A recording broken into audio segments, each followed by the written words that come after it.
Good morning. Another Wednesday. That means it is tour day, and we are going to get started here very shortly. Let me just put my tweet out so I don't forget, which I have been getting into the habit of doing, which is bad, I know, but how I am. Okay, a few things before we get started. Um, there is maintenance today, and it's a long one. I think they had a 5-hour one last week, and this week's is estimated to last about 6 hours. So again, if you're watching live, while I appreciate it, I understand if you want to hop over to the game and play um, rather than watch me doodle around in the house. Because 6 hours is quite a long time.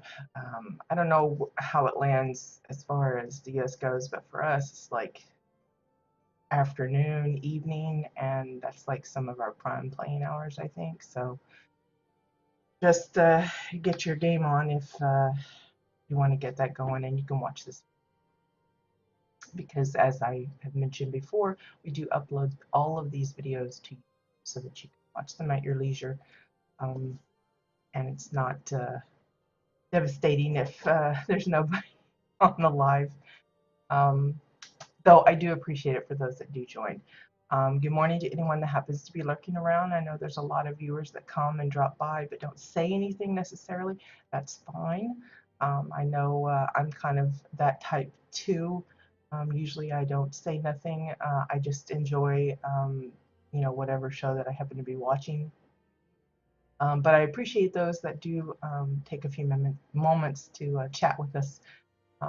It does help kind of make me not feel like I'm here by myself, at least. Good morning, TW. Is that 7 to 1? So maybe there's a lot of people at work at that time, and so it's not really affecting them too much. But yeah. So anyway, so 6-hour maintenance. The time is the usual time. I think it's like 4 a.m. PDT, 1 p.m. CET, or CEST. I guess it's CET. I'm not good with the thingy, so just kind of whatever the usual time is for you, that's when the maintenance is supposed to land. And it's going to last about 6 hours. Also, just a reminder, the residential renovation event, that week-long thing that happens every month, it's scheduled to start up on the 20th and then last, I guess, until the 27th. It's the full week. Um, I forget off the top of my head which deal it is. I think it's the one that offers up the Dominion and Exile stuffs, like the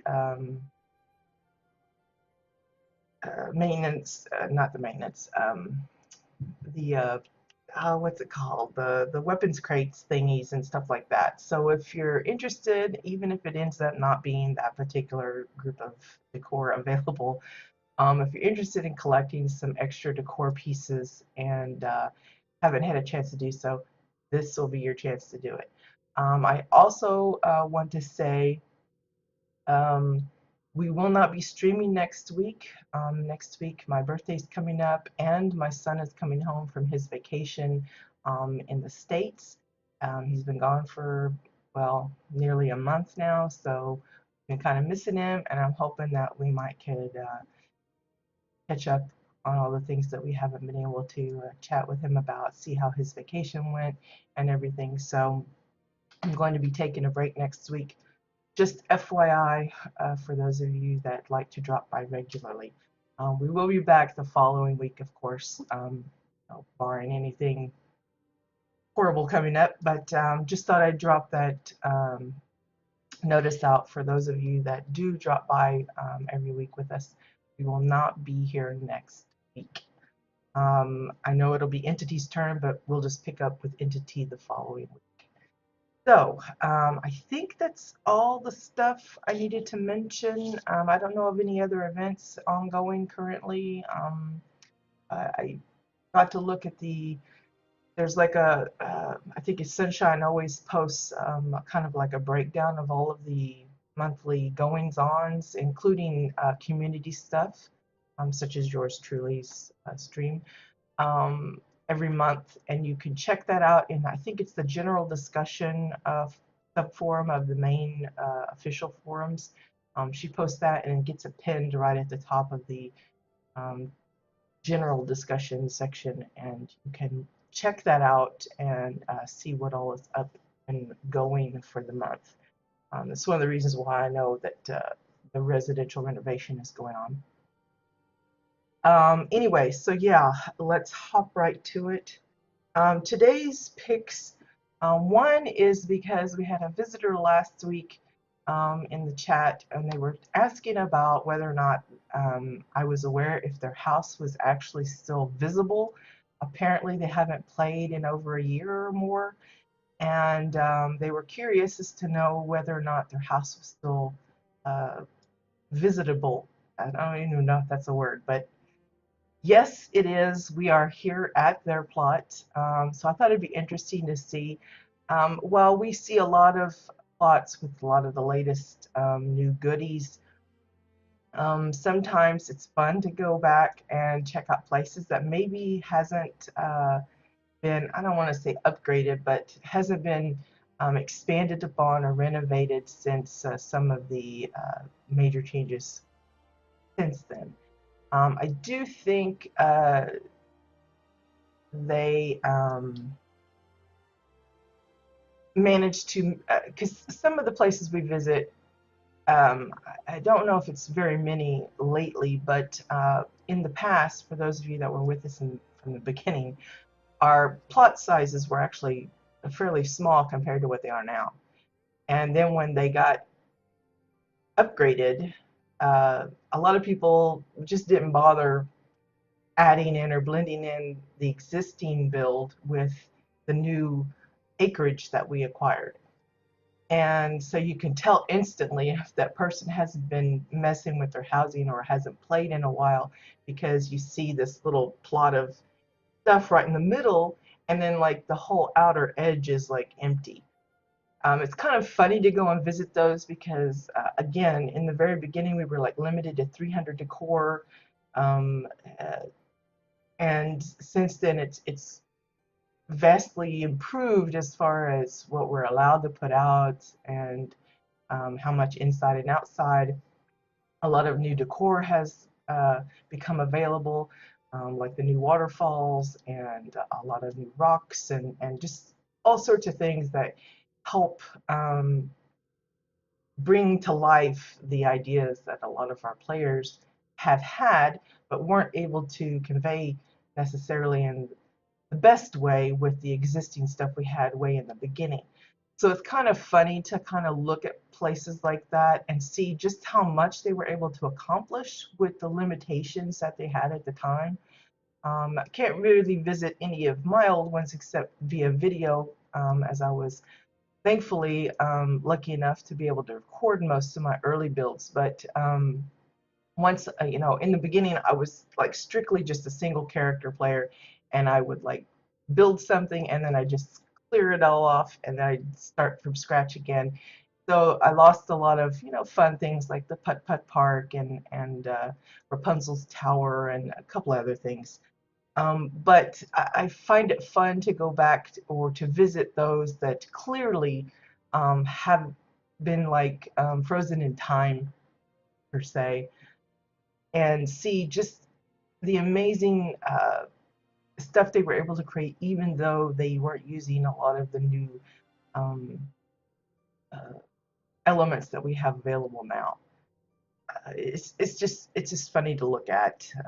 Maybe I'm just kind of rambling on about it, but anyway.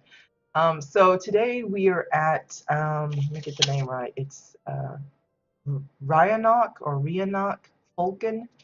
Um, Off the top of my head, I can't remember what the name was in the chat. I apologize. But just to say that your place is still available to visit. It is public, so those that come, that's again a fun thing. Even if you take a break from the game or you leave it permanently, sadly, or you just haven't had time to come and renovate your place or add to it. Anything that you've built, as long as it's public, new visitors, new gamers to the game can enjoy whatever you put together. So we're going to take a look around. I haven't checked out the entire plot. I just quickly dropped by for a visit yesterday while I was kind of checking things out. And so we're just going to see. It's going to be pretty new to me as well. Now, one of the notable things is the teleport pad is probably like the bane of most builders. We often are always seeking new ways or old ways to try to cover up and rework the entrance point so that not everybody sees that gaudy landing teleport pad with the ramp thing. And this is again another example of how someone's done it using the stepping stone decor from Starcom Basin, and then regular gray stones to kind of blend it in. As some of our more recent builders, and some of our veterans too, but it's more recent builders, because of the cheapness and the availability of it, tend to use the upside down snowy hill. Now the big difference between it and the one that they're using here, which is the upside down massive umbrella tree, is I believe the snowy hill, it has to be kind of a certain size, and it's usually, you can't make it this small and have it fit over the teleport pad like this. If I recall rightly, now you can correct me if I'm wrong, but if I recall rightly, it actually has to be fairly big before it will sit atop it like this. It's one of the advantages of using the massive umbrella tree, because you can have it this small. Now the downside is you do have the root showing if you're not mindful of it or adamant about hiding it by placing rocks or something above just to kind of screen it from view. But that leaves you with a smaller space that's occupying for the entranceway, and that leaves you more room to decorate elsewhere. Now, if it had been the upside down snowy hill, that means the size would probably be almost probably to the fence that they've got here, and they would have had to push that back further. Probably the only downside to the upside down snowy hill. It has to be put in a little bit larger than this space. Good morning, Bones. Glad you could make it. I think Poi is still dealing with family matters, for those of you that might be wondering where she's been for the last few weeks. I haven't messaged her lately or heard from her, but I assume that is still ongoing, so just bear with us. I don't have a moderator, so don't go too crazy. But anyway, so yeah, upside down massive umbrella tree for this, and some stones. Simple, just a few items to pick and choose. I mean, I'm not saying that it's a few items to make it. There's obviously multiples of the stones and stuff. Just a couple of items and working them in a certain way and makes it really nice. Just a more natural kind of platform type of thing. I believe, yeah, they've left the little hidey hole for where the what's that called? The hollow crypt. Some don't go through the trouble of leaving it accessible. Others do, just in case perhaps a player, maybe they have a really high up platform and they're worried that maybe if a player with low health comes and decides to leap to their death, they'll end up getting stuck inside. Now there is the return to teleporter crystal that you can hit on the housing controls at the bottom or wherever you happen to have your buttons. But I think it's polite to not force your visitors to use that if possible.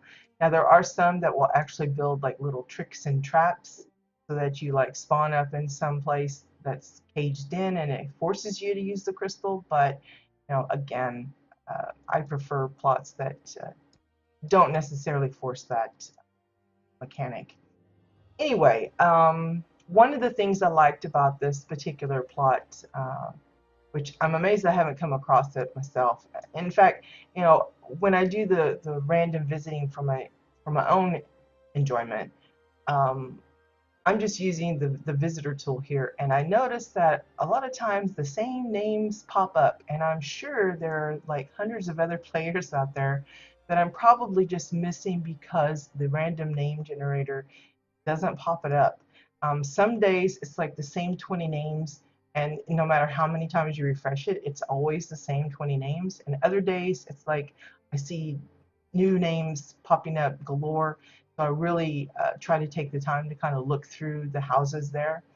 Um, the only thing I get frustrated with is I like that they've got it split up to individuals and communities, because obviously if you're going through the communities list, you're going to join the community plot, but they have individuals that are actually part of communities listed as well. I wish they would just make it sure that unless they're non-community, they don't get listed in the individuals, because it's frustrating. I'll hop into a place and it's like, oh, I'm on a community again. So I keep searching for the solo plots, and it's just a peeve of mine.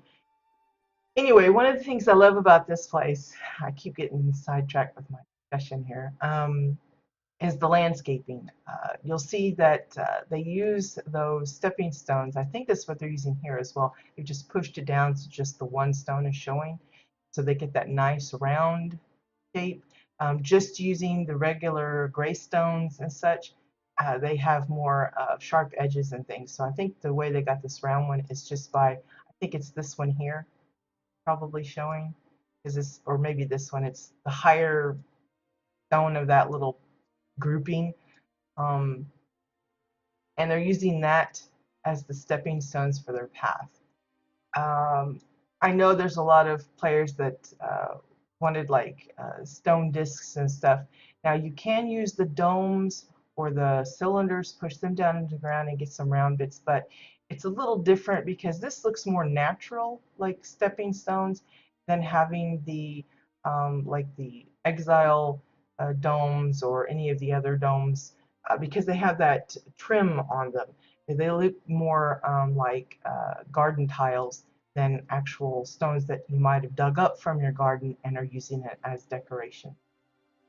Just a small distinction, but I think a lot of us would like more um, stone decor like this that we don't necessarily have to fake out of something else.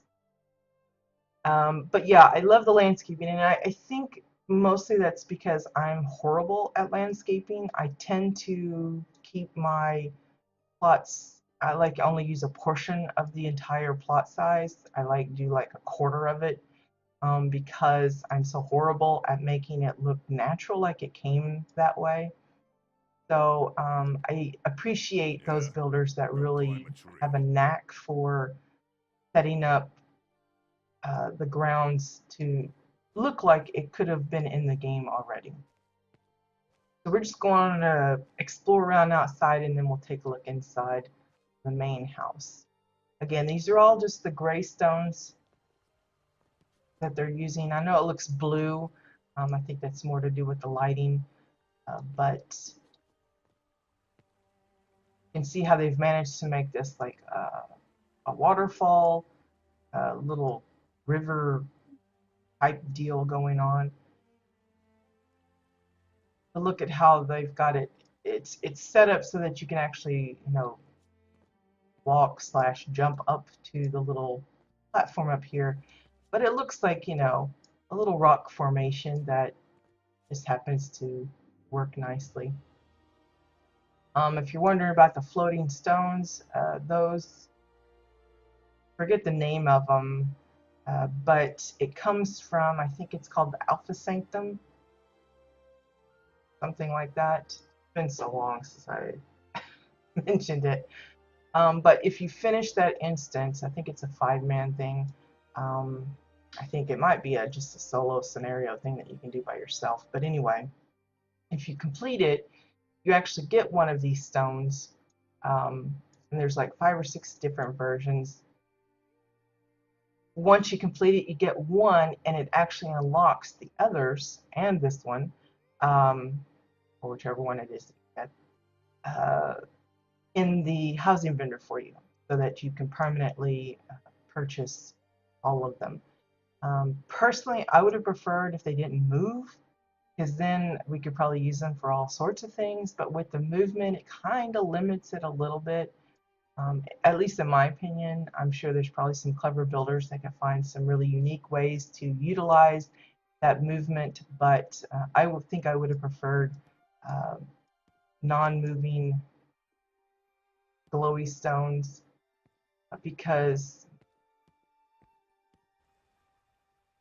I would have liked to be able to use like the surfaces here for little mountains or uh, cave interiors and that kind of thing, but can't because it would look odd for the mountain to be moving, a little bit. So yeah.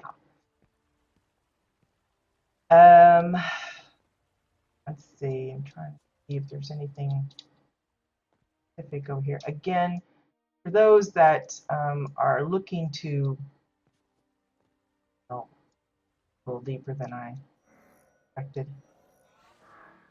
looking for ways of getting the grass to different elevations. We've talked about this before. Uh, they're using here, I think it's a protostar instahill because of the curved shape. Now we can try to simulate that with multiple snowy hills kind of butted up against each other, but we discussed it last week, I think it was, where the edge of it is like paper thin and it's really hard to meet it up perfectly. But some have managed to make it kind of work by using stones and stuff to kind of hide the edges or bushes or other bits and pieces to kind of hide that. But this, I believe, is an actual protostar instahill. Those come with curved shapes that makes for nice, but I like how they blended it into the stone, so it just looks like a little patch of ground. This part here, this and all of this lumpy bits here, I wanted to say it was the ruby-eyed thinker, but I think it's actually something else, or it might be like the chin, because the head, the top of the head part, which is usually the one, the area used, because it has the mossy bits on it, has those really large mushrooms. I think this is actually the chin of that particular item, because it kind of has the same, markings, but not quite like I'm used to seeing. Trying to get a shot of one of those parts. I think it's the chin part. So I think these are all ruby-eyed thinker heads. Again, I believe this part here, the grass, is another protostar instahill. And this is, again, going back to the whole idea of if you're going to choose to leave your clutter on your ground or not. The clutter, it's not like trash or something. It's like the weeds or the little flowers and stuff. If the wind blows, you can see it kind of move, and it actually moves when you run through it. So it looks pretty realistic as a ground cover.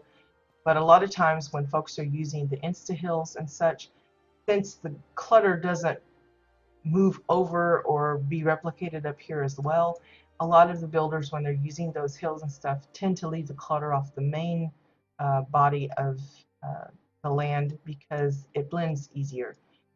It looks strange when there's like clutter, clutter, clutter, and suddenly it's bald. And some will get past that by adding in their own patches of grass and flowers and such, but it's still never quite the same because the clutter that's usually on the ground is something unique to the ground remodels. I don't think we have actual patches of those clutter bits. Now, I think that would be a good item for, or items for Carbine to add in. I think that would be very helpful to those that want to actually uh, realistically blend their hills and such into the clutter topped ground by giving us little patches of those different kind of, like for I think it's Celestion, it's more green, like ferny type bits with maybe a little bit of flowering here and there. And for like the moon bit, there's some like weird spacey grass. I would like those kind of cluster patches that we could purchase and populate the ground how we want to help it blend in better. And that way builders can leave the clutter on. But out of necessity or out of just aesthetics, I think a lot of them choose not to because it blends better where the two parts come together. So anyway, over here we have a little bit of a party pad kind of thing. It's the landing pad of the Orin. They've just decked it out with a number of pillows and little food tables.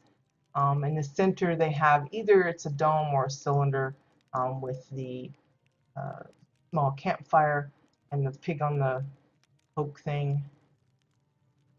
Nice little barbecue going. There's a lot of different varieties of flamey fire stuffs that you can use if you can't get a hold of the campfire. I think it's actually become easier to acquire though. I want to say it's the fab kit with the crashed site where you help the I think it's a daily you can do. I think it actually rewards the campfire on a pretty consistent basis. Can't say it's a guaranteed prize for completing that, but I think it's one that's often tossed out, if I remember correctly.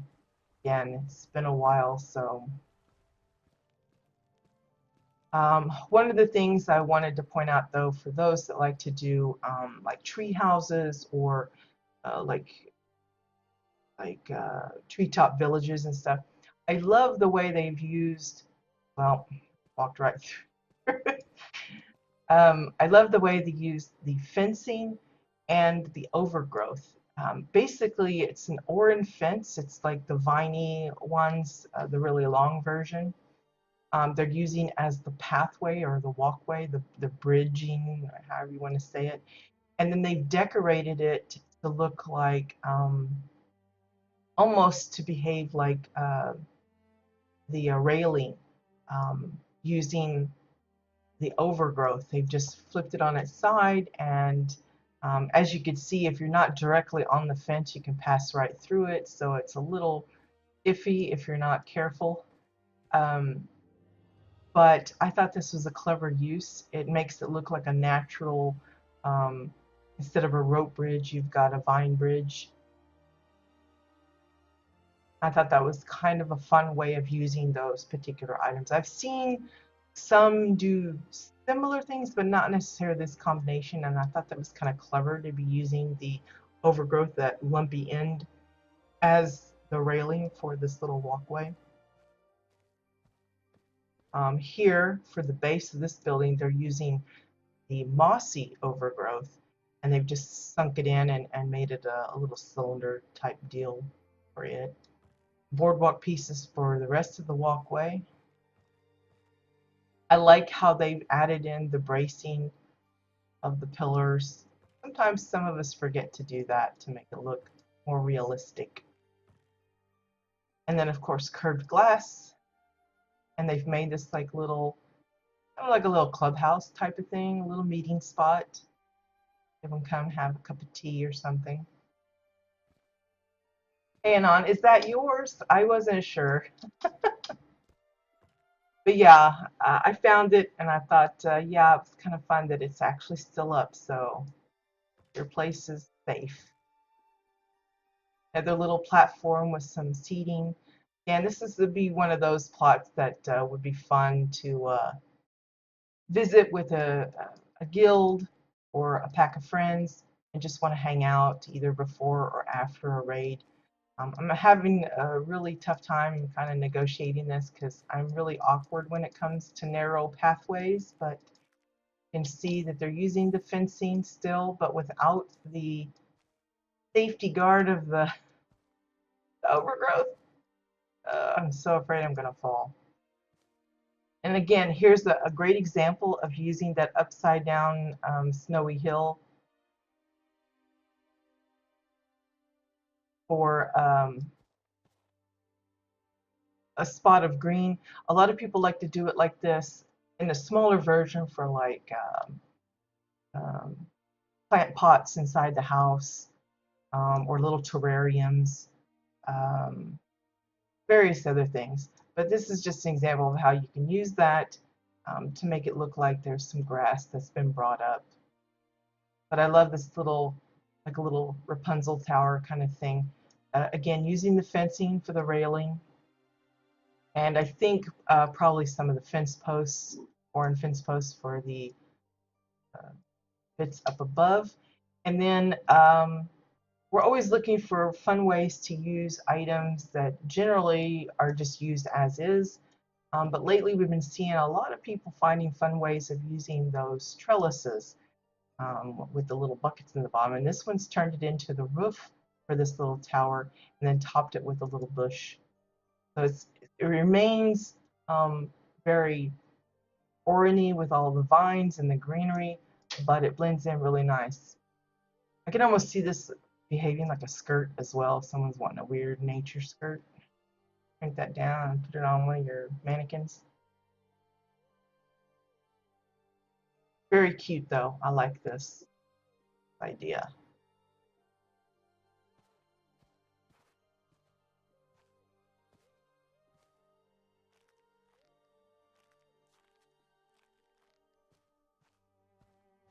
Okay, back down. Just going to note that it's more overgrowth here with, I think it's one of the brambles and then a tree on top, just to kind of, again, to kind of hide, to blend in that man-made stuff or Orin-made stuff with nature.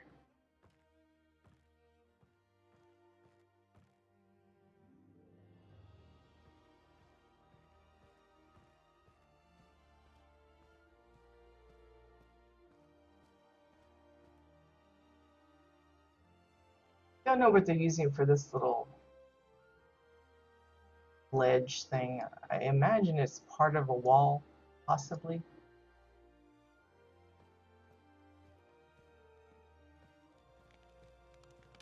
Go back over here. A little bridge. Decking pieces, I think.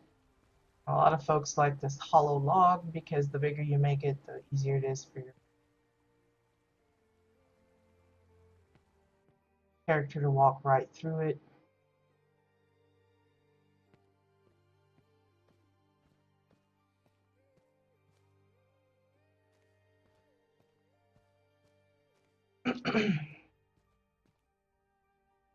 And I like how they've actually lined the walkways, the paths that they want their visitors to follow, which I've done it backwards, but anyway. And then kind of designated the main path using the candles. Kind of hint, okay, this is like the main thing, but if you want to veer off, you're allowed to. Again, water feature. The stepping stones are probably the best um, stone to use to trim a river feature like this, because again it's multiple stones into this little cluster, so you can see how they've used a different size. Now they do throw in some of the regular gray stones, but I always found that it was kind of a fun deal. Now another one that has kind of a cluster of stones is the bulletin board thing. I forget the actual name of it, something like that. But at the bottom, it's actually like a bookshelf thing stuck on top of a little mound of stones. If you turn it upside down, then you have this nice little gathering of stones. And I see a lot of people use it. I've used it in the past myself. So if you haven't gotten access to Starcom Basin or haven't raised up the rep, which I think you get it pretty early on anyway. But yeah, if you just maybe prefer a different color, of course, with the color shifting, you might can manipulate it to your liking, but the one from the bulletin board is more kind of rounded, like, I don't want to say like little hills, but it's more like curved tops, not flat tops like these, and they're gray, and the texturing is pretty different. But both of those work really nice for edgings like this or little pathways. But I like this. It's broken up enough. It's not too repetitive.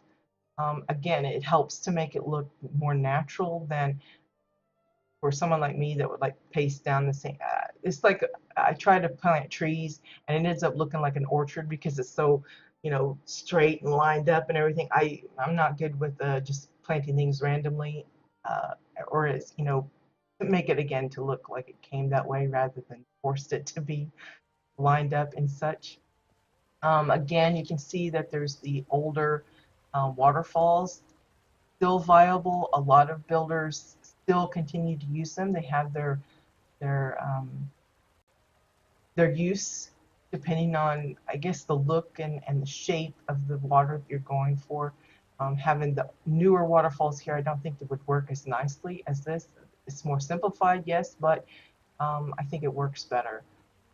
Yes, the animation for the newer ones it's more realistic, but there are ways that you can um, throw in things that will add the effects that you're looking for. Like if you wanted to add some mist or spray, like the water is splashing down into the river part. There's the uh, blue flare that gives a pretty strong mist. There's the buoyant blue crystal. There's the frost skull. I've seen some people use. Um, There's, of course, we've got some smokes and things like little puffy clouds that you can get from the cash shop. I think what else? I'm sure there's some more. Those are some of the more uh, kind of common things used. Are there new waterfalls? Yes, there are. Let me see. I can show them to you. They're pretty crazy. They have awesome animation. They've got mist and water spray and stuff. Let me see. Uh, I pass it? No, there it is. In the pack, you get, I think it's 4 or 5 different types. This is like the double. There's the diverted version where you get a large pool and then the little splashes down here. Multiple one. But you can see how they have that animation and they've got the little water movement at the bottom. A lot of people found some clever ways of using them. Some just use the top part. Uh, some flip it upside down and just use the bottom for this to make it look like the beaches that they have actually have waves coming in and stuff. It looks really awesome. But again, it's one of those things. And it comes with other stuff. It comes with the little flitterfly critters. Every now and then you see them zip past your screen. And it comes with a lot of the lily pads, some with flowers, some without, and a lot of grass patches that include the pads. So it's a really nice set. And you can buy it for real money or the bits that you just naturally earn if you're playing in the game. But for those that had existing water features and then tried to blend in the new waterfalls, they discovered that they had to do a lot of remodeling just to kind of fit it in because, again, the older waterfalls are kind of more straightforward and how you place them in and how you build the rocks around them. And the newer ones are a little bit more complicated and they had to do a lot of adjustments for the stones to make it look like it was actually settled in. So it's, again, if you're up for a little bit of remodeling, you could invest in getting the newer ones and making it that much more special. Hey, Jam. It's going good. It's going good. Kind of just coasting along. I haven't really been playing much. Spend a lot of time doing other things lately. I think it was after I got really, really sick and I was like forced to take a break. And it's just, I haven't really had the gumption to get back into it as much as I was before. So sadly, I'm not like really playing, but I wanted to continue the tours because, um, I feel like the people that put the time and effort into making these plots, so many of them go unnoticed because, you know, unlike some builders, they just don't like tooting their own horn.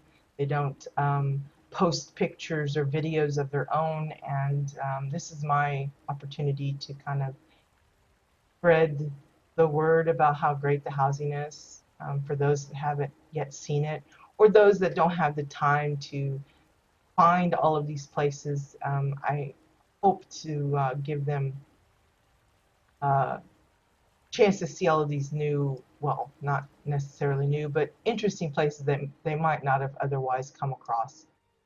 So I'm still doing that, but it's been rather quiet on this end. I think a lot of players that I started up with in the beginning years ago have moved on to other things. You know how it is, the new latest shiny. But I've hung around. I know there's some other kind of veteran players that have hung around as well. We're just kind of enjoying it, even though so many have left. I think a lot of these are the insta hills here, these little mounds. I love them. It looks great, but I'm stingy. I don't tend to buy them. And how are you doing? You're still doing your streaming and stuff, right? Whoops. See that? I fell in a little bucket there. This, I think, is, not sure what this is. I don't know if this is a, I want to say this is a fab kit that they've modified slightly, because this water here looks more like the in-game water than the actual decor pieces. And they've modified it by adding in the tiki roofs as kind of a structure over top, and then added in little bits like the little decking here that's player made, which I think is adorbs. And then this little, like a little jacuzzi kind of thing, or a little hot pot looking deal. Those are just winding rivers overlayered to make this round. A lot of people like use that type of setup for like fountains and such in the cities. Yeah, I had to stop off and on, especially when I got sick the first time, really bad. I think it was out for like a few months with nothing, and then uh, not long ago I had a bout of like really bad coughing and stuff, and I had to like keep canceling. So I haven't really gone back to the full-fledged. I used to stream every day, and I'm down to basically once a week because one, I just don't have the time to do it as much as I did before, and two, with the throat problems and stuff, I just don't want to overwork it too much because I'm one of those streamers that I feel like I don't feel necessarily obligated to constantly be chatting, but I tend to do that. Even, I don't want to just sit here and be quiet. I feel like I need to say something. Here's another fab kit. I think this is the Survivor, not Survivor. It's the one that like provides leather and stuff, I think. Yeah. It's what I call a working fab kit. It actually has a function rather than just purely uh, for looks. What was I saying? I lost my train of thought, which I'm really bad at, I know. But anyway, I like the use of the tiki roofs for this little structure here.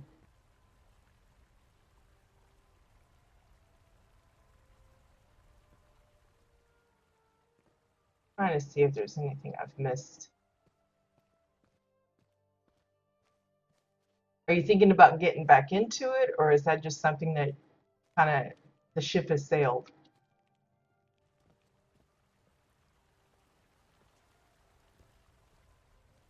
Here's another example of those tiki roofs. I think this would be great for a beach or resort type of thing if they're looking for little open cabana type deals.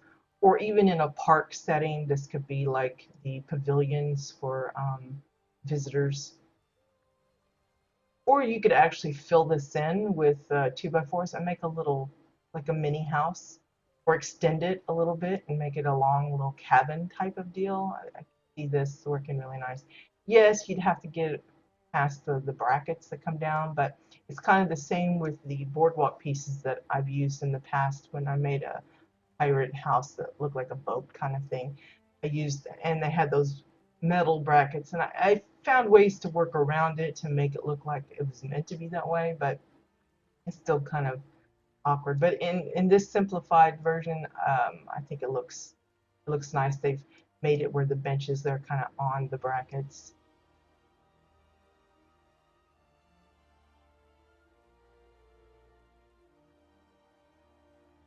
Mm. So it's just a time factor then. Well, that's good. I'm sure a lot of your viewers would appreciate you returning back. Um, Notice they've added in some decking pieces to the actual house. Kind of hard to see with it being covered by this mangrove tree with the roots and everything, but that's one of the things I like about the prefab homes. Even though they're prefab and a lot of people will leave them as is, they're very easy to bling out or modify so that you can personalize it better. Some will add porches and other types of things. Some will actually extend it. I think the favorites for that is like the spacious exile one. It looks kind of like a mini mansion, and they just tack on more buildings and just really extend it out some.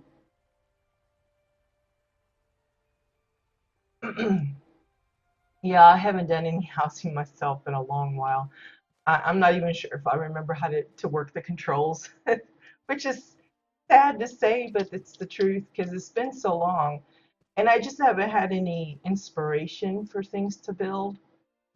I've had some ideas flit through my head, but then I start thinking about, okay, what would I use for this or that? And I get kind of bogged down in the details and it just gets overwhelming. And I just don't. I feel like there are other players that can produce so much better works that I just needed to step away from it for a while. This is another fab kit. I think it's called Hinge, kind of a play on the Stonehenge deal. All these Hugel statues, and I think it's got a little bit of pedestal of stone. It's kind of hard to see with the trees and stuff, but there you go. Again, I never was much for using the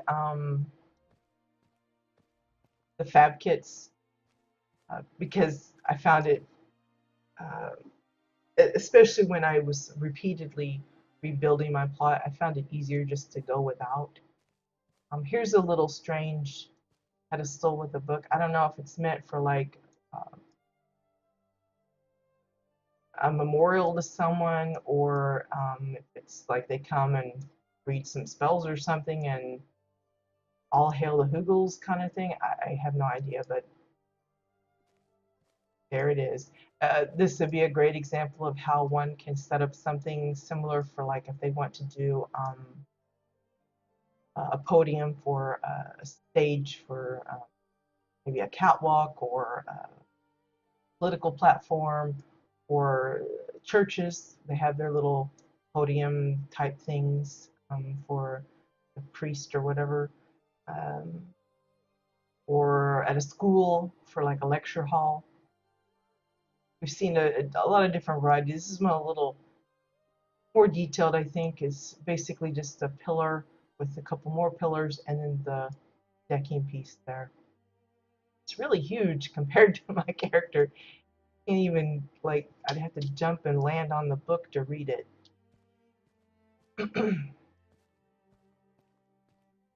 Again, Protostar Insta-Hill here, one with a little divot in the middle. Stepping stones, and then I think this is Winey River. I'm not really positive on that.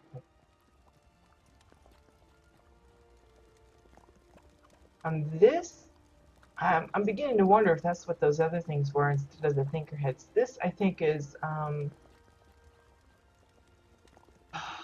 forget the name, it's a tree thing from like Celestion, I think.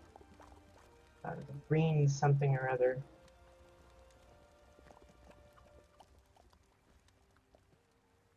Gonna end up falling, I think. Oops.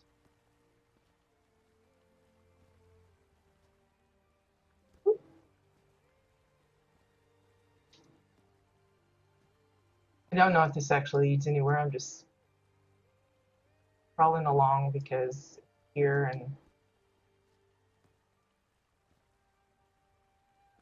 uh,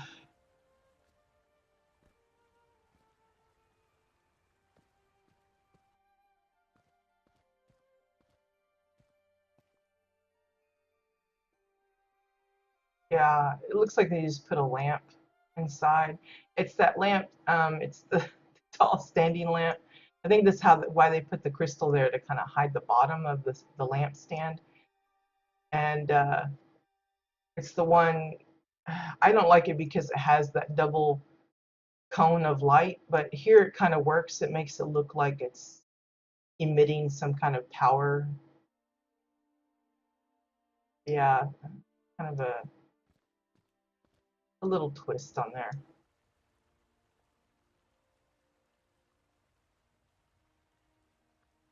I don't know what they're using for the crystal part though.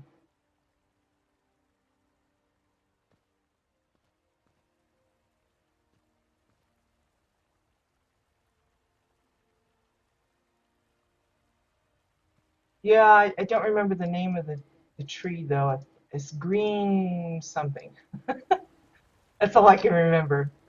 A thorny, green thorny bulb tree or something like that. I don't remember. I like the little pit fires. It almost reminds me of like incense. I've seen some that actually use like uh, sparking wires or something to kind of make the little incense stick or whatever. But I think these are Falcon fire pits, and then the bowl has been placed on top of that. And then for the stream, I don't think the fire pit itself actually has the stream. So these are probably either, I don't have my sound on so I can't hear, but it could be the bubbling cauldrons or the witch's brew or possibly the toxic barrels. They give off that long stream of smoke.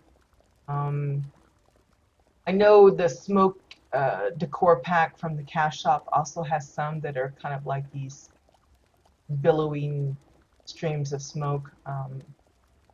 But probably the easiest is like the toxic barrels and the cauldrons.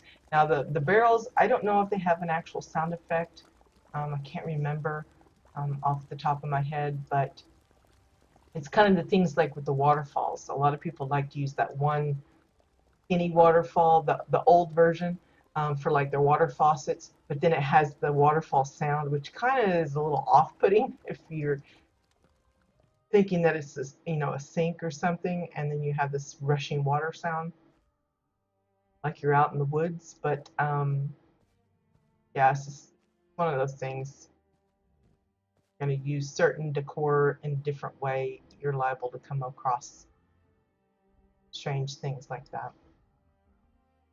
So here we have, it's not quite a cave kind of deal, but we've got the shrooms and stuff. And then if you're wondering about this, I think that's, I think that might be the, I don't know what that is. Is that the space diadem thing? I want to say. There's a space one and then there's a desert one. The desert one like gets used so few and compared to the other. I guess we can get up there.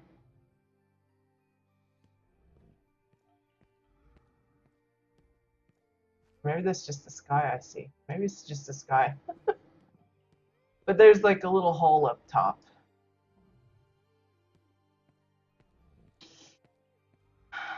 But again, notice the water here. That's just the obsidian stones. It's the one that looks like a little window. And let me say, if you notice that it's got the hole there and you're thinking, oh, I can make a doorway.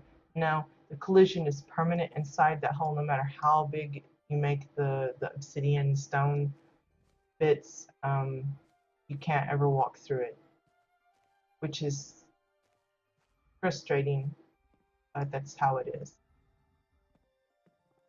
Yeah, I didn't realize the sky is actually a starry sky. So I guess we're just looking at the sky. I was getting all excited.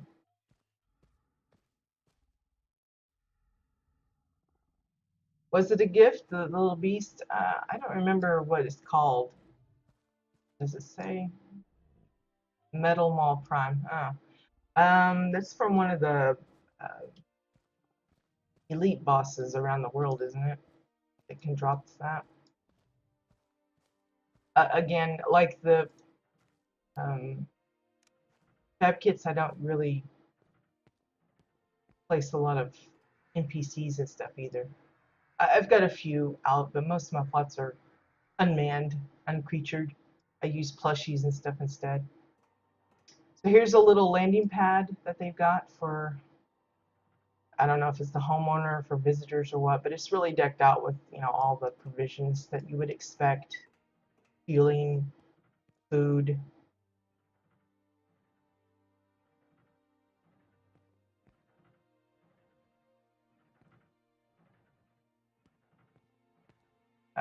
Remember, there are actual tacos that we can place at the taco stand now. Or you can do like me and make your own tacos. I think I made some using bananas and grasses one time. It was the saddest looking taco. I'm glad they've added the taco decor, but yeah. This I think is part fab kit and part builder built gardening. I think the part with the little patches of brown, that's the actual garden fab kit. You can see that you can actually loot uh, the plants that are grown there. You can come in, you can plant your own seeds and whatnot. And then over here they've got the, I think it's the crafting fab kit, but they've expanded on the gardening part. They've added their own pumpkin patch, a little kind of like a walking garden thing. Here's those trellises being used as actual trellises. And they've added in the fencing. It just kind of blends in, so it looks like it's all just meant to be there. And that's a fun way of using the fab kits. If you can find ways to kind of blend your fab kit in, it's always kind of jarring to see like a desert plot and then suddenly there's a snow fab kit right in the middle. It doesn't quite work. But if the player can, the builder can figure out a way of blending it in so that it looks like it's actually part of the plot rather than just something that was plopped down. I appreciate that effort. And this with the fencing and stuff, I don't know if part of that is the fab kit itself and then they just extended it off with their own goodies, but yeah, I like that. Again, probably one of my favorite potted plants. There's a variety of versions, but this one comes with quite a few different ones in the same pot. For me, I tended to always sink it down so you don't see the trim of the box and you just see the little bit of dirt and all the plants. And I would line my houses with that in the beginning. That was like my go-to gardening thing. Um, Later, I kind of got obsessed with just putting my own plants and arranging them a certain way. But for quick and dirty, easy kind of potted plants for like the garden of the yard, that's what I use. Kind of like with the cheating of, here they've got a forest of different trees and stuff that they've individually planted. Me, I just get the bramble hedge and just enlarge it, and then boom, there's my forest, and just make it easier. And I look for the cheapy ways of putting something out. The fewer the pieces I have to use, the better, that kind of thing. Okay, just continuing to make sure we didn't miss anything on the edges out here. Here's a swing, passed right by, I think. Just hanging chains and 2x4s, I think.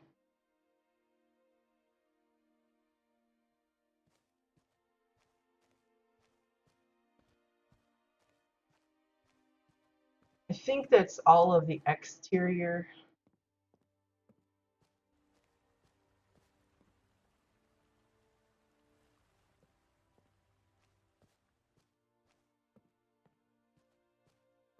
Let's check out the inside of the house.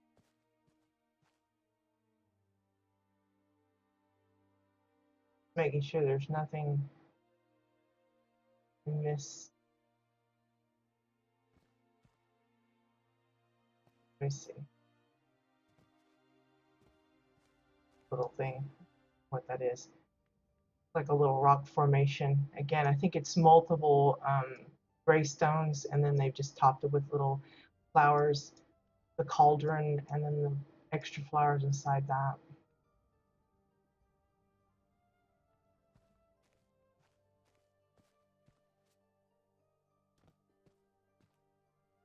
Off we go inside,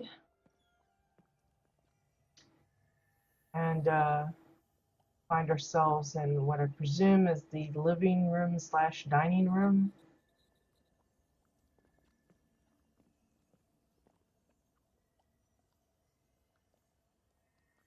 There's that weird bulby tree again, being used as kind of the greenery or grass for this, I don't know, kind of like a bonsai tree type of deal. I think a lot of builders in the beginning didn't like using the little cozy Orton house and those with curved walls, because a lot of people found it difficult to work around that. And this one in particular, because of the different like layerings of the floor, a lot of folks ended up like covering it and making it all even. We're very prone to doing that.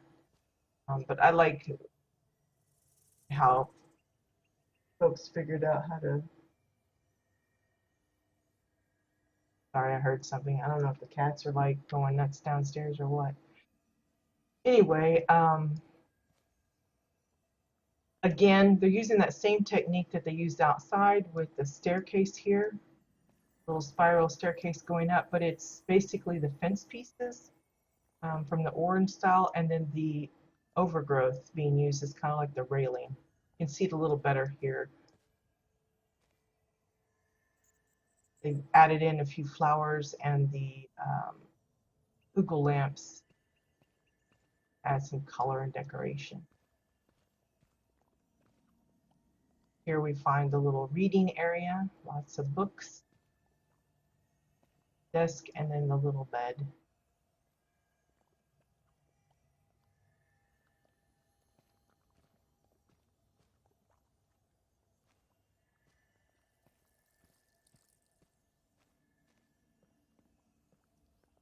This is that infused habanero bloom. It's the one that a lot of people like to use for weird water features in some of their caves and such. Just got to make sure you get the movement of the water right. Otherwise, it looks like it's like defying gravity kind of thing. But I've seen a lot of people use it in fun ways.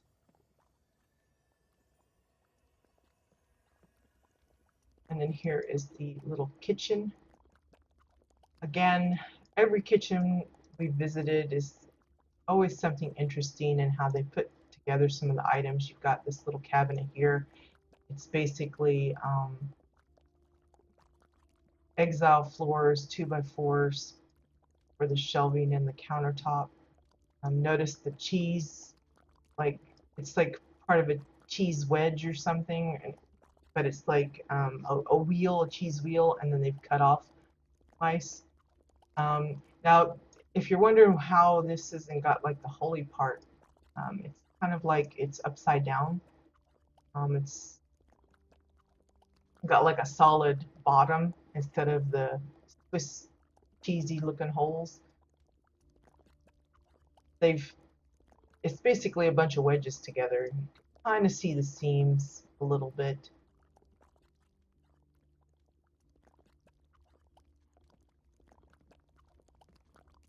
And then of course this is, I think, the kitchen sink, and they've just boxed it in, but they've smartly left a little hole for one of the the insets there. It's actually a double sink, and they've just made it into a single.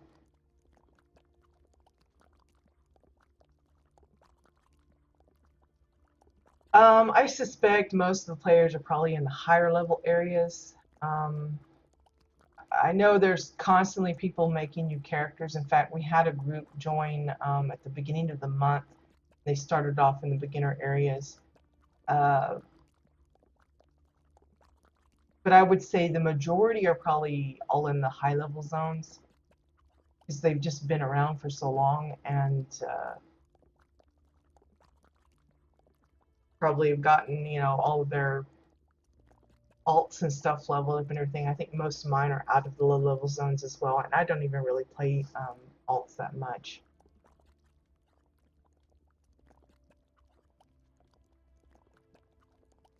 Yeah, exactly as Mayo said. But yeah, talking in the chat stuff, you can usually find folks that are willing to help. If you have questions or maybe you're having trouble with a particular quest or a boss or something, um, I found the WildStar community to be one of the most friendly. It's not to say that we don't have a few toxic um, uh, baubles here and there. Every community has those, but I think as a general rule, ours is probably one of the most friendly, and it's probably because it's still a somewhat tight knit, smaller community. It's not that I wouldn't want it to grow larger, but um, I think we've just been kind of around for so long. I think we're friendlier. Notice the towel rack here, the stick stuck in the wall.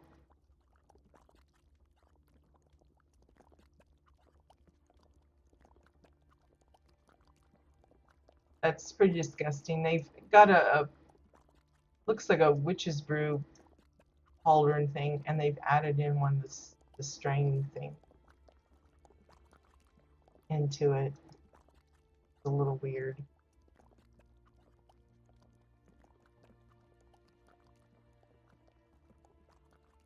Just looking at all the different foods they've got out, there's a weird. I found this kind of interesting. Usually they have builders will include like a refrigerator or maybe even a kind of a separate room for their frozen stuffs or refrigerated stuffs. And here they've just got some snowy covered rocks, an Arctera formation, and then they laid out the meat on top. So it's in theory, this is like the little cooled section to preserve the meat from spoiling. I like how they're using some of the swords as knives for their kitchen set.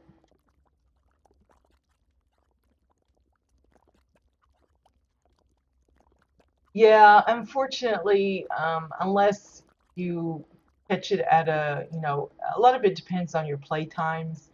Um, like my hours are pretty weird. I usually go for like early morning hours when most people are still asleep or they're heading off to work. So even in the beginning when the game was still pretty new, I didn't see a lot of players in the low level areas simply because my play times were different. But if you're playing like in a prime time, um, and you're still not seeing a lot of people, mostly that's because most of us are already capped, and you just have to catch it on a time. A lot of them wait for like oh, we have little weekend events where they have like double XP explosion, where you get extra experience, and those are like a prime time for people to go leveling their alts or creating new ones. You might find more on those type of event weekends. But yeah, as a general, I think we're talking mostly folks are already leveled up and they're playing on the high end stuff or absorbed in housing. Because a lot of them, once they have access to housing, they kind of disappear. You don't see them for months.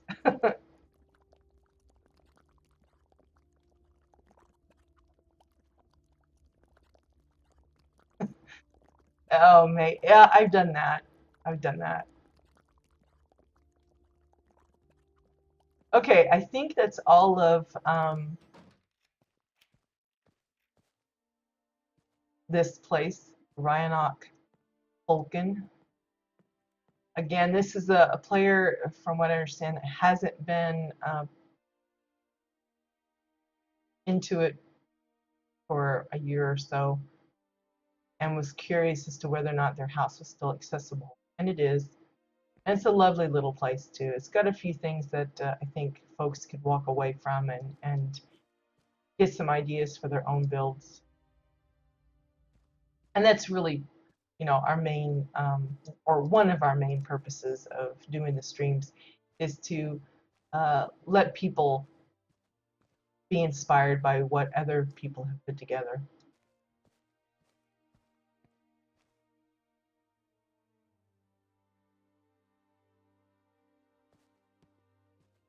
Okay, so let's go on to the next one.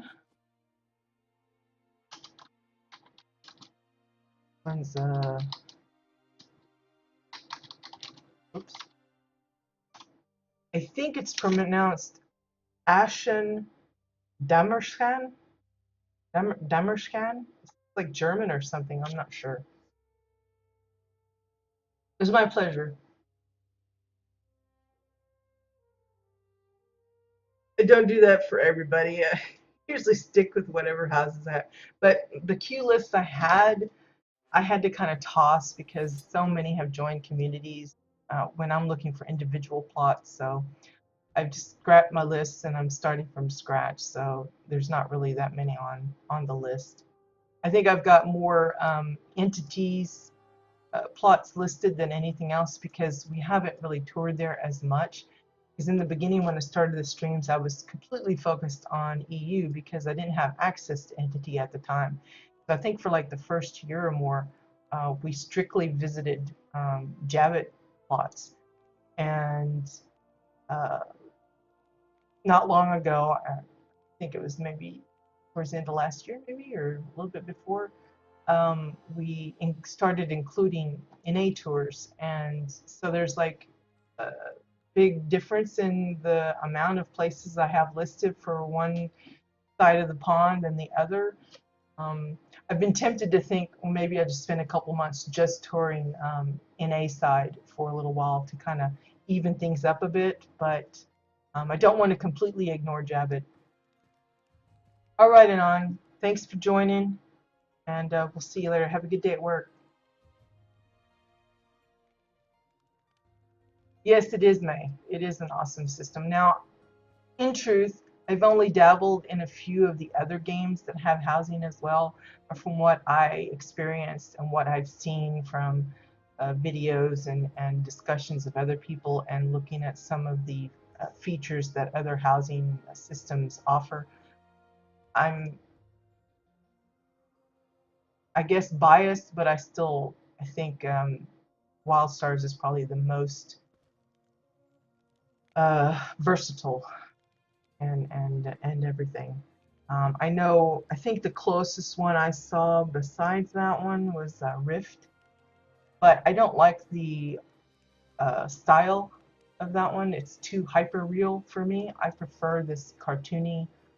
Um, I don't want to say it's childish looking, but I don't know. It's more suited to my taste than the other one. I think it's not. I guess it's just a personal preference. I don't like the hyper realism that's in that other game.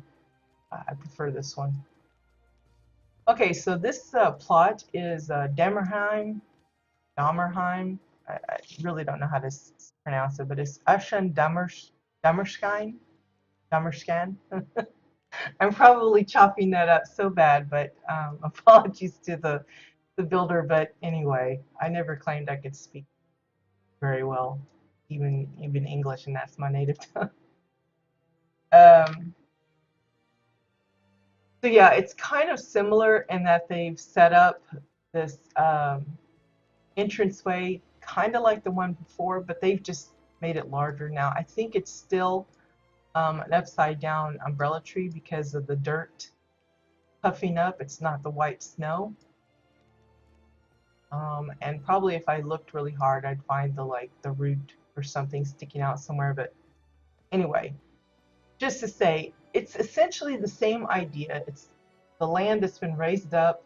You got this little, like a little platform of land surrounded by stones, got some greenery, but notice the difference in how it looks.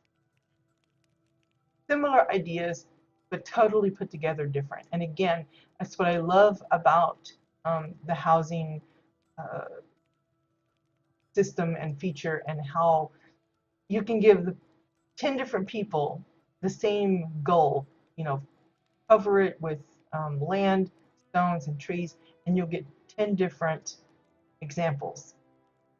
They may be similar in ways, but you know the concept is the same, but the the result is always super individualized. It's like when you invite, like when we did the CBDCs, the custom built decor challenges that I used to host. We give them a theme. We'd say, okay, we want you to build a car, or we want you to build um, uh, a playground piece, or you know, and the people would come up with, you know, umpteen different ways of making the same thing. You could say build a motorcycle. You'd have like 20 different versions of motorcycles. Yes, some of them use similar items for certain features, like the handlebars, or the hubcaps, or whatever, the wheel guards, and stuff. But there is always something different, and that's what I love about the housing. That no matter if, you know, I remember a lot of people saying, well, I don't want to build this because someone else built it. Don't worry about that. If someone else has built a boat, who cares? Build your own boat. It'll be different, I guarantee, because it's so flexible, and there's so many different items you can use in unique and different ways, that you're bound to have something special and personal to you. And even though someone else might have built a boat, yours will be um, unique in its own way. And that's what I love about it. That, you know, uh, we've seen a lot of plots that have themed around a book or a movie or a show, and other people will do the same thing, but it'll end up completely different. It's reminiscent, it's similar, the concept's the same, but it's a totally different experience visiting each place, because it's got that builder's own personal touches to it. And I love that about the housing. Okay, so I love this little path here. Again, a lot of us, myself included, I did this when I first visited. I just jumped off the side. I didn't follow the path. But if you're going to be kind of particular about it, and kind of respect the way the builder has put this together, if you follow the path, it's kind of cute. You've got the different stones lining the walkway. You've got uh, overgrowth and such kind of lining the edges. Got the pillar acting as the little, I don't know, little focal point to it. And then you got the gnarled root as kind of a gate for it, or an archway. Now notice this one opted not to give access to the hollow crypt. The other one did. This one opted not to. It's not a have to thing, especially if you know your plot is relatively safe from, you know, having your visitor croak by jumping off something too high. All right, Bones, we'll see you later. Thank you for dropping by.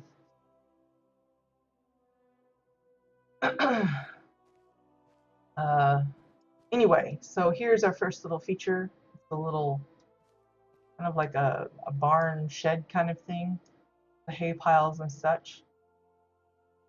Mostly decking pieces and pillars.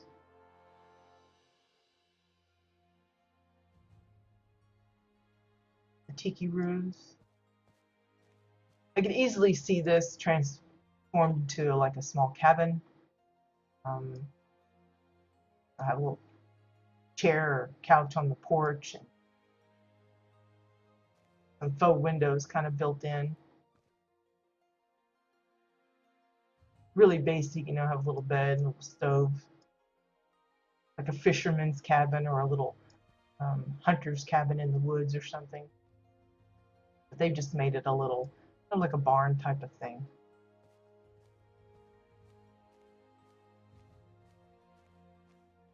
And then here we have another type of little uh, barn sort of deal. This one's made out of picnic tables, though. I don't know if you can see it really well. Maybe if I go inside. The legs, the bracketry of the table itself.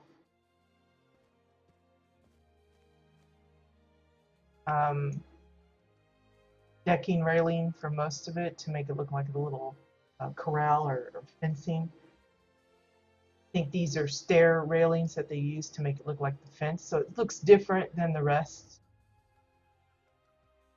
But notice they've got like a little training thing here for this little WildStar. Looks like a little teeter-totter thing. The wood, maybe a little fence that they can jump over, that kind of thing. Again, yes, we have a lot of the critter NPCs these days, but I still prefer to use the plushies for my critters.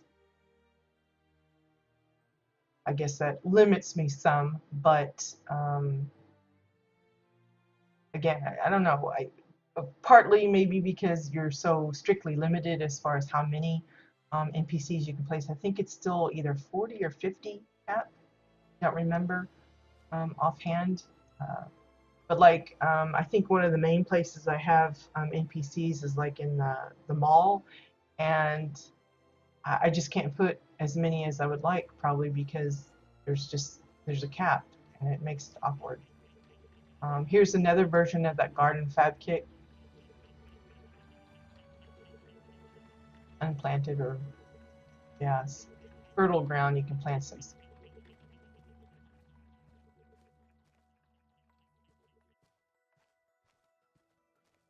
Over here, it's not a cave, it's kind of like a ring of stones.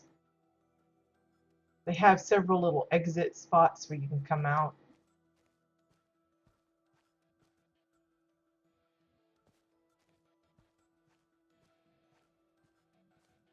But over here, they've got a little setup for, I don't know, somebody doing some herbalism or witchcraft or something.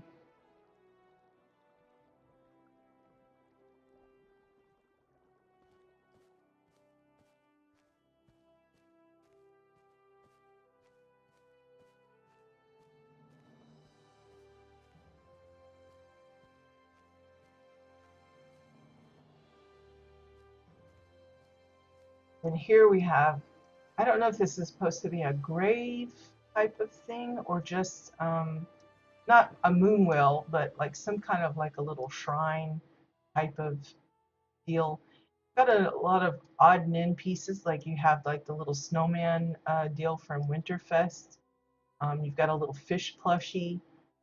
Um, I think this is the bottom of the gear trophy, and they were just using it as like a tablet or headstone or something.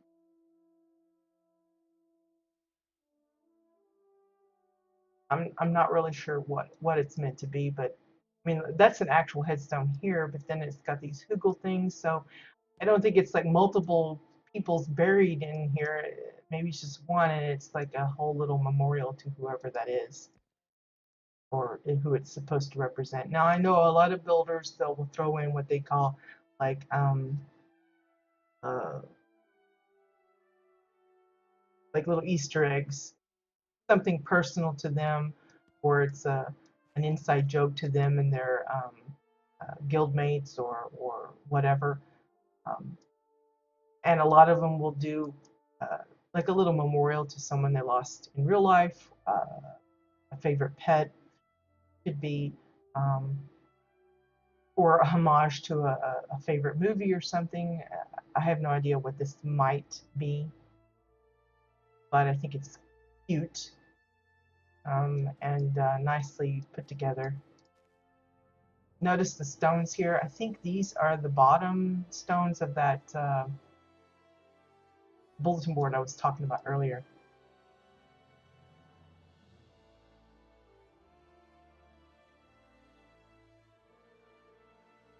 If they don't, that would be good to know, because I assumed they were considered NPCs, like the peoples, like the space dudes and like the grumbles and all of that. I'm pretty sure those count towards it. It's like some of the lighting. We have a certain limit on how many lights we can use, and then you have lights that don't actually give off any light, but they still count towards the light count, which I think is unfair. Uh, but like things like the candles that you would think would be listed under lights, and while they honestly don't give any light, they don't count. So you can use as many of those as you want, within your main cap. Yeah, it's frustrating. And like a lot of the lamps, you would hope that they give light. Like I think the new Red Moon ones, the long strip that looks like fluorescent lighting or something, it gives off no light whatsoever. So you have to fake it by putting in an actual light. And if that light counts towards it, then you got double counting as just frustrating. I think there's an actual lighting um, Google Doc. I want to say I've got it actually linked in my resources list on the Twitch channel, um, that lists all the lights, if they actually give off light, probably if they count towards the lighting count, where you can get them. It's a really helpful thing, but yeah, it's frustrating on some of those. Like the gear lamp, I don't think it gives off any light, even though it kind of has a glow to it. It doesn't actually glow against the wall or something. Here's another little ring of plants. Maybe they planted the tree in memorial to someone. I have no idea.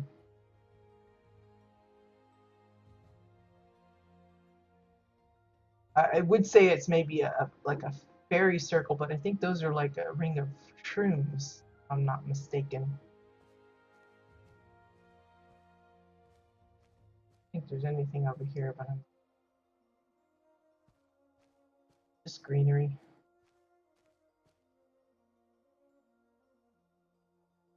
Oh, well, that's good to know. So all of uh, the animal NPCs, the ones you get from the renovation thing, the Roan, the Cuban, etc., don't count towards the special light. That's really good to know then, because I know there's a lot of builders that have put together like farm type of builds or pastures and stuff, and that would be very limiting if they wanted to like have a herd of critters and just wasn't able to do it.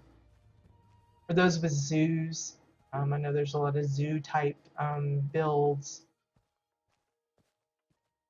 Oh, my eyes twitching. Not fun. Okay, this is the hot springs and garden fab kits back to back or side by side. You can see they've added some of their own details, like I don't think it comes with the crates here, or the lights, all the little red lights and the string lights here. I think that's all added in. Same way with probably some of the greenery, like I think the oversized bushes and stuff. I think those are the teal plants that you can craft. I think that's all added in. It just made it kind of look a little bit more enclosed, a little bit, I guess, given like a bit of privacy.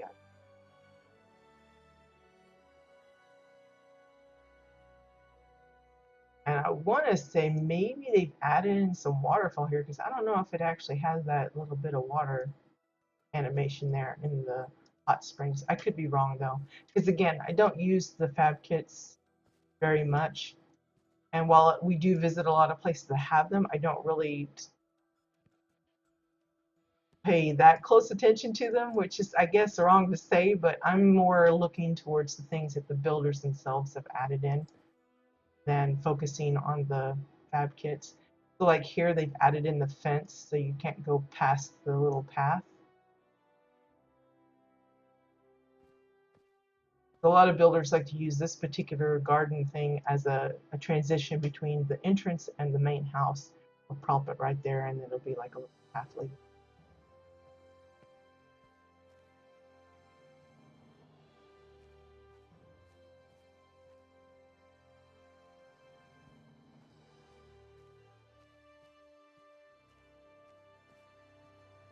Okay, so I think we've made a complete circle, and that leaves us the main house. Now, the main house here is a little different.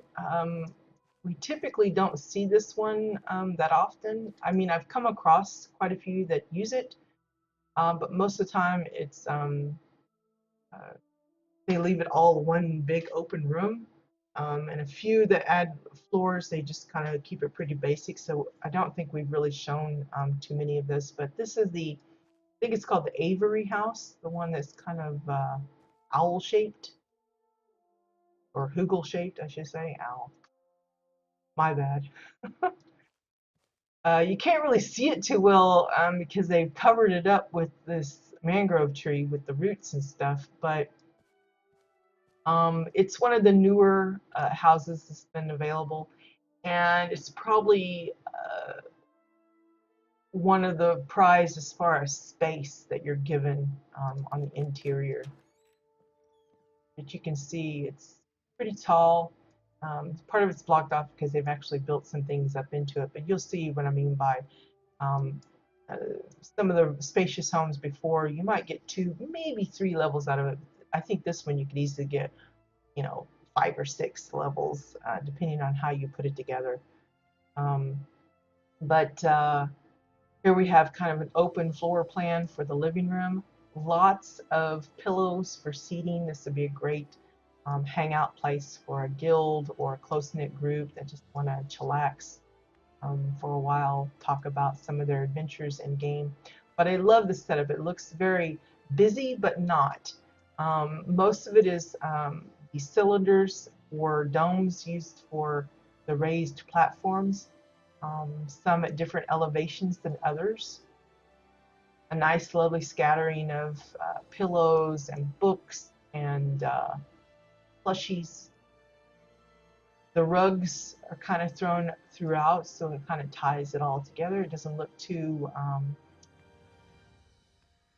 it doesn't look like chaos. It looks like it was, you know, nicely thought out.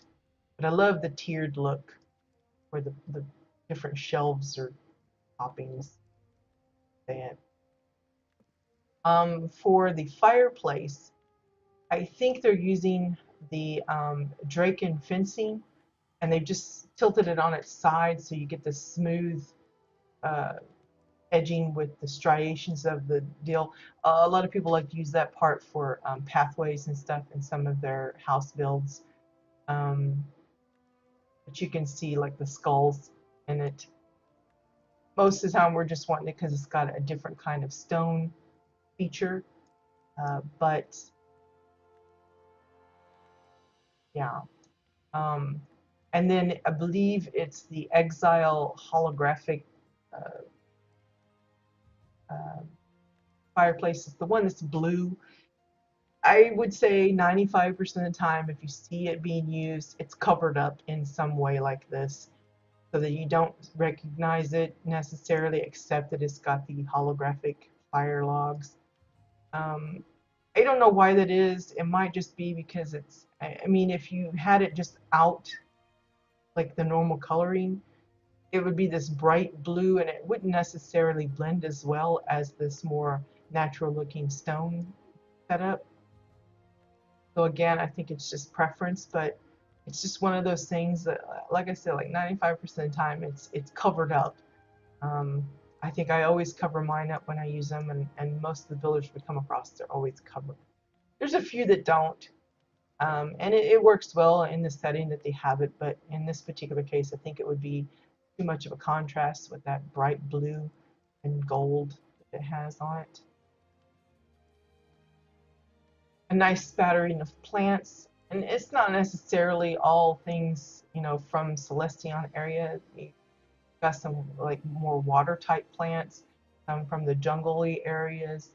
Uh, I think we even saw some desert plants. Here they've got like tall finger flowers.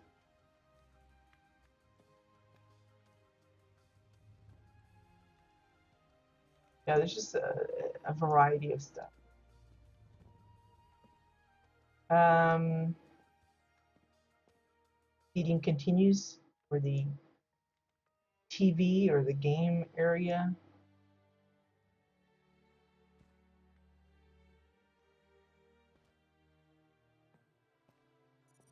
In here, a fancy stone version of a bathroom. I really like this. This would be great for, it works for Orin themed, but I think this could easily be converted into a, if you add more stone workings and stuff, this could be great for a Grand Op, for stone type of theme. I'm not sure what they're using for the mirror here. I want to say it's some kind of icicle bits, make it look like a little frosty with possibly layered glass. I really honestly don't know for sure though. But it looks like icicles coming down a little bit. Cassian floors, exile floors, and then I think it's orange dressers, the brown bowls for the sinks. Now, some will go through the trouble of actually adding in water. If you want to go into that, you can use like the bottoms of the bottles or the tall file. If you get into using like the waterfalls and stuff, those become trickier because the shape, maybe the waterfall top is more like a rectangle than a round circle. But unless you're splurging and getting some of the newer ones, which you might get around one there, but don't think it's necessarily worth it for a simple thing like this. And then of course the layered glass would be weird because that's the shape of a square and you've got the rounds. It's like a square peg in a round hole kind of things. It just doesn't work quite right. Here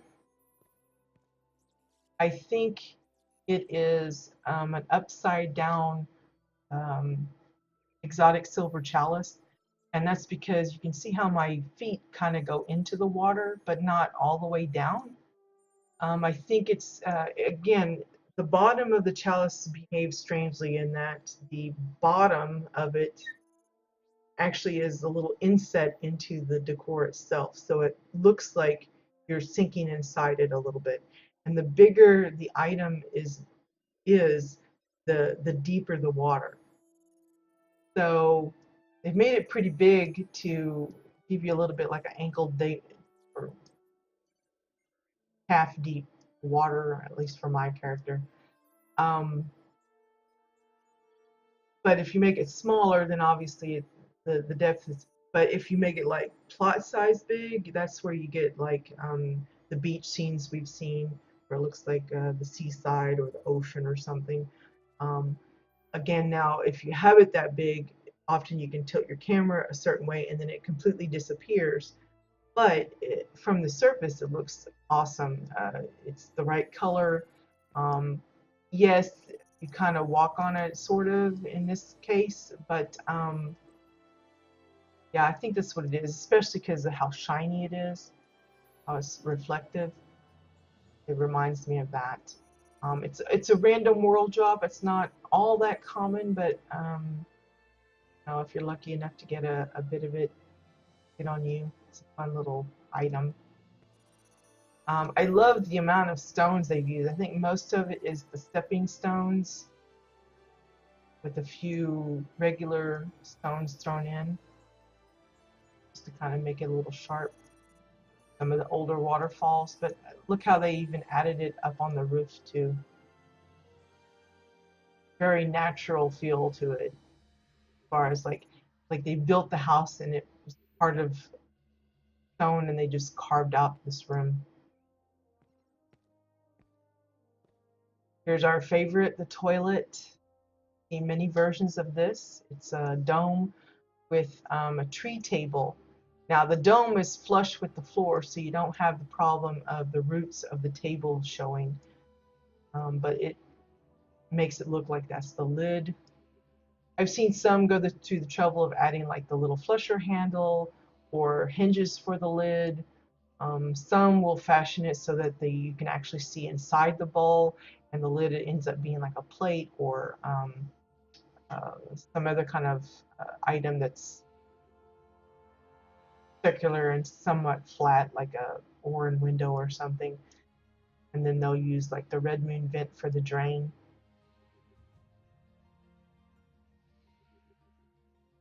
Again, the stepping stones kind of, it mimics the look of the living room with the different elevations of the little tiered platforms and such.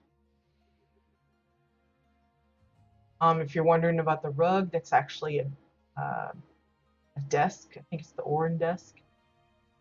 Got like a little drawer on the bottom and then really tall legs. Just push that down. Another favorite for that is the heart-themed uh, coffee table. The one that has like, I call it the butterfly shape. I like using it.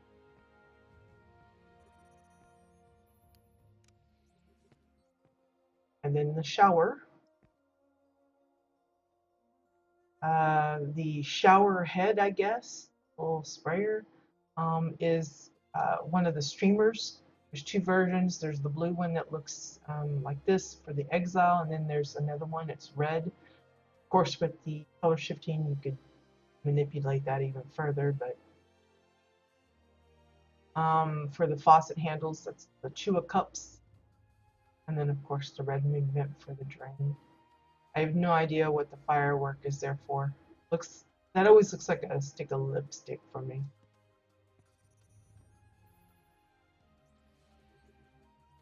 Yeah, I love this room. It's probably one of my favorite natural looking type of rooms. How they set it up. Here's a little, what I presume to be a pet bed. Um, for those that are looking for pets, now that you have the little NPC critters, you could probably get away with any number of things like the little Jabbit or a miniaturized WildStar or something. But if you're not getting a hold of the critters in that way, we have seen some use the corpses. They're pretty readily dropped if you're out adventuring in the areas that they are available. And the favorite one is probably the Primera one because it has the least amount of damage and it just looks like it's laying there asleep, so it would fit perfectly in a little setup like this. But let me see if I can get close. It looks like a hollow cylinder with a dome inset to make the little dish bowls. Now why there's three, I have no idea. I would assume food, water, and then maybe snack or something. I really don't know. But the little bed is basically curved walls with floors and then the pillows inset to make it look all nice and plush and comfy. I think these are two cylinders or domes, and then of course the decking pairs, or maybe just the decking pieces. Again, the table, desk for the rug. Now I'm not talking about this Primera. This is an actual Primera rug. Although if you really wanted to get kind of cheap on it, you could use that. It just would look a little funny like he's been run over, but there's actually a corpse. It's a little bit more lively looking, if you can call it that. The staircase, I think, is just 2x4s that's been placed. You can see a little bit of a gap, carefully lined, so it's a little curved. And then we come upon the kitchen and the dining table. The kitchen, again, is one of my favorite rooms in most of the houses because there's so much detail, like the cabinetry here. I think it's decking pieces for the doors and then bottle tops for the handles. For the drawers here, they're using the one that shows up on the Orin dresser. So it comes with its own handle already built in, so that's handy. Granite walls, Orin floors, and then I think 2x4s for some of it. They basically just pressed in one of the ready-made ovens, stoves.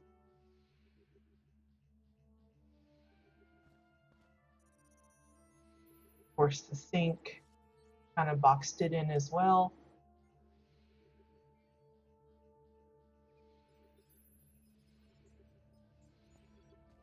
I think this is supposed to represent the refrigerator. It's basically just the ornate cabinet. For the table, I think it's one of the orange windows, the orange one to be specific, because I think that's the only one that has the flat side. I could be wrong, but I can't remember offhand. But I think it's one of the orange windows, and they just turned it over so you see the wood top, and then using a cylinder or something for the base of it.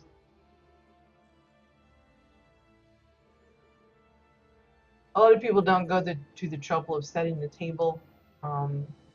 I've seen some use the rugs like this, but more like the placemats.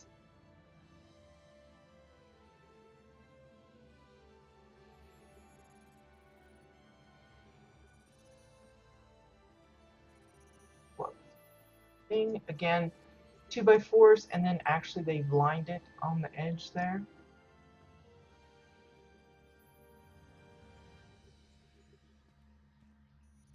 So a little bit of an indoor garden here.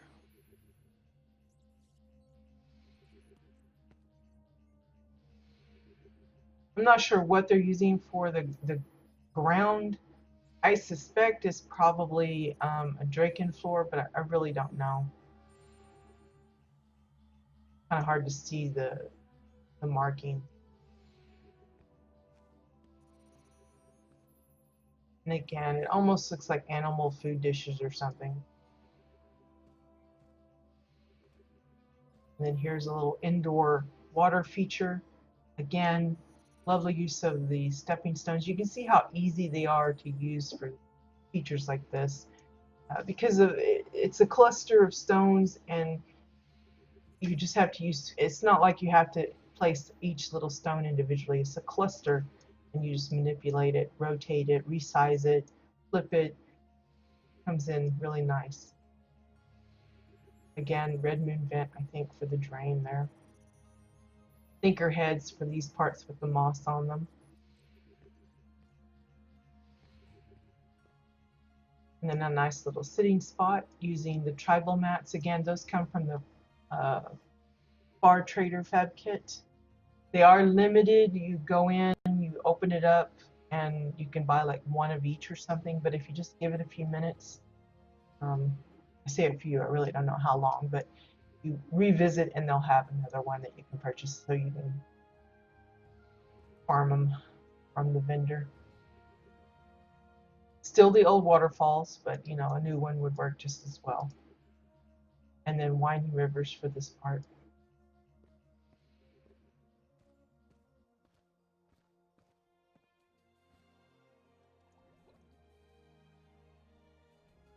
So this one comes with glass. These always freak me out because I think I'm going to fall through, but it's actually glass here, and they've just set it up so that you can see a bird's eye view of floors below.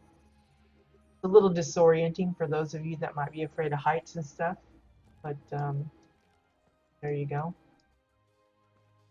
Now this part here, that's part of the house. Now the houses all come with their own little bits of interior, and that's part of it. I think that's supposed to be the eyes for the hugel from the outside, if I remember right. So here we have a little desk, research area. I don't know what it's supposed to be exactly. Looks like their gardening area where they put together growing potions or something. Here's another little labby type base.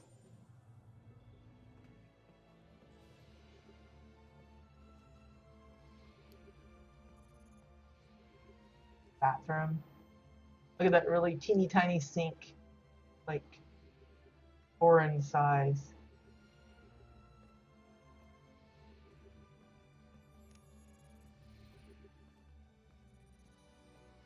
And this is like the library. This is the opposite of where we were before with the garden and stuff.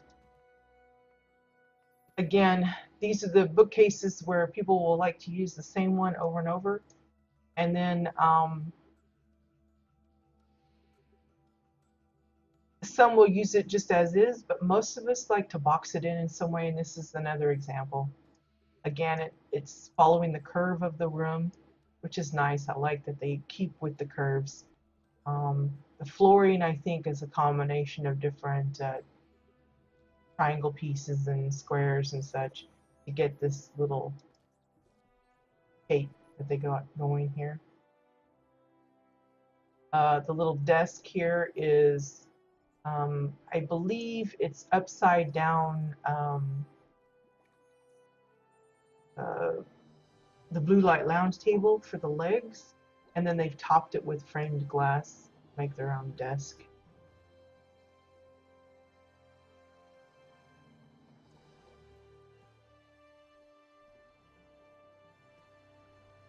And let's see, I'll see here.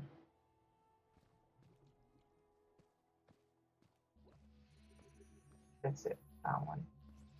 Go back around on this side.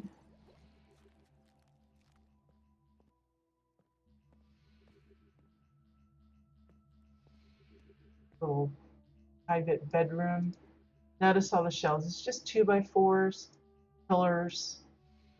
Again, they're keeping with the greenery with the different plants and the trimmings for the bed and everything.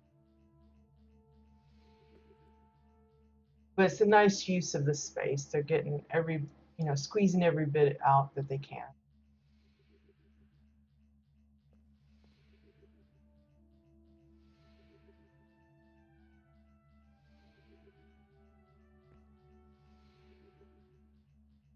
If you're wondering about this part here, it looks like a blade or something. I think that's the tip of one of the swords. They've just sunk down the rest of it underneath.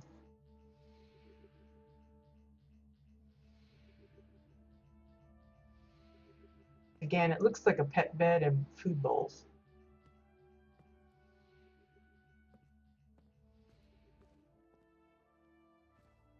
Okay, let's go back around.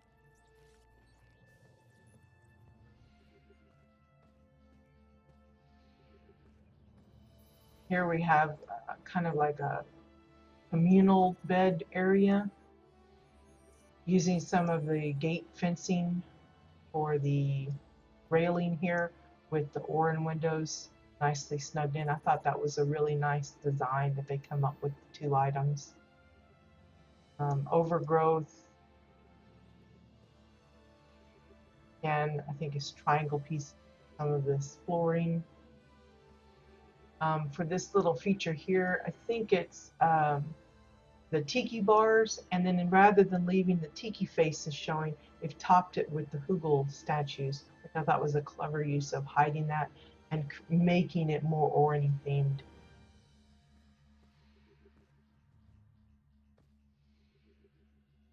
I like how they've made this kind of like a plushy thing. It's just the couch. But here you have all the pillows with, again, it's a way of sneakily showing your plushie collection.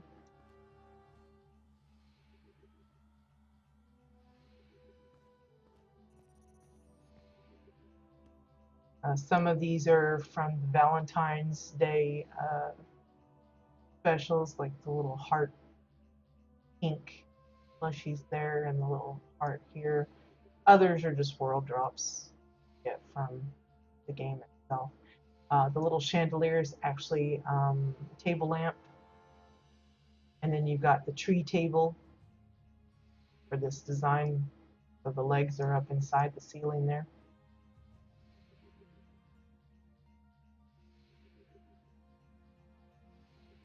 If you're wondering about the little leafy patterns here, that's reflection of the light. This particular night lamp actually gives off that weird leafy pattern. And I thought this was pretty cute. It's a little vanity table desk type thing. They really put in a lot of detail here, so I'm going to try and see. This is basically just a dresser with 2x4s on top of it. And I think this is just an exile floor. For the mirror, I know this is a plate, but I'm not positive what this is. Now, it could be the bottom of a different plate. Some of those have some really shiny bits to it, but I'm honestly not for certain. Then the little bits on the vanity table itself, like for, I guess, some of the rouges and stuff, is just Orin windows. This here, like a powder puff or something, I think that's a snowy clump or snow clump. Of course, the brush is actually a mop. We've seen some actually make brushes and hand mirrors, and I've even seen some fashion some bottles and make it look uh, like a perfume spritzer.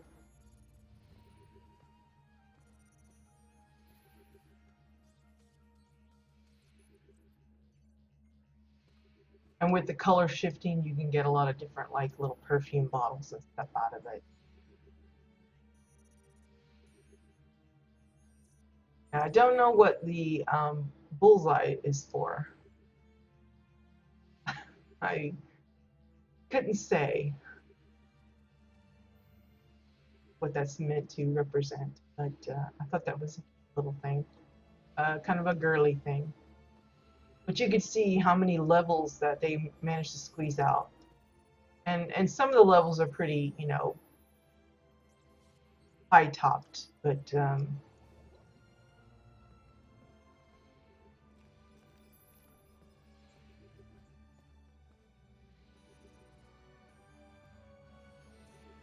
go this.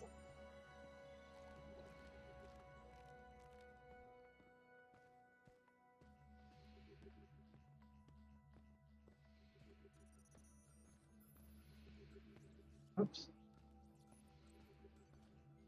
I don't know. There's like 5 levels, I think, altogether.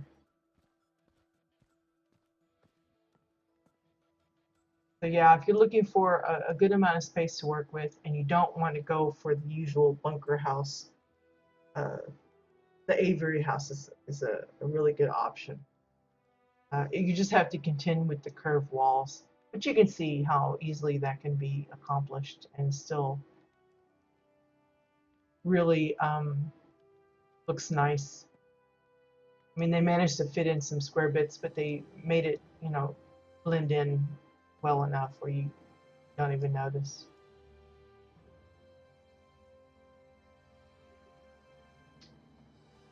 So yeah, hey Razor, glad you could join. Sorry that it's kind of towards the end, the end though. But yeah, lovely little ideas, a lot of details that one could easily adapt for your own build. You're doing a custom house or something.